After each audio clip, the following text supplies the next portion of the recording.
Hi guys, మీలో ఎంతమందికి నాటుకోడి కూర అంటే ఇష్టమో చెప్పండి. మాక్సిమం ఇష్టం లేని వాళ్ళు ఉండకపోవచ్చు, అందరూ ఇష్టంగా తినే వాళ్ళే ఉంటారు. నాటుకోడి అంటే నాటుకోడి కూరని నా స్టైల్ ఏ విధంగా వండుతానో చూసేయండి. ముందుగా కొద్దిగా ఆయిల్ వేసుకుని దాంట్లో చిన్న చిన్న ముక్కలుగా కట్ చేసుకునే ఉల్లిపాయలు, కొద్దిగా కరివేపాకు, కొద్దిగా సాల్ట్ వేసుకుని ఉల్లిపాయలు కలర్ మారేంత వరకు ఫ్రై చేసుకోవాలి. ఇప్పుడు చికెన్ శుభ్రంగా క్లీన్ చేసుకుని ఉల్లిపాయల్లో వేసి కొద్దిగా అల్లం వెల్లుల్లి పేస్ట్ వేసి ఒక అరగంట పాటు అయినా మీడియం ఫ్లేమ్లో పెట్టి మగ్గించుకోవాలి.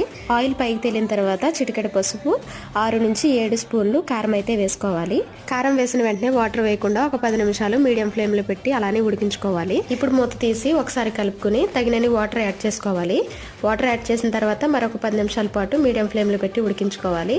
నేను కుక్కర్లో వండడం లేదు కాబట్టి కొంచెం ఎక్కువ టైం పడుతుంది నాటుకోడి కాబట్టి. చూసారు కదా నాటుకోడి కూర చూడడానికి ఎంత కలర్ఫుల్ గా ఉందో. ఇప్పుడు దీంట్లో కొద్దిగా మసాలా వేసుకుని ఒక 10 నిమిషాల పాటు ఉడికించుకుని కొత్తిమీరతో ఎండ్ చేసుకుంటే నాటుకోడి కూర అనేది రెడీ అయిపోతుంది. Please subscribe my channel.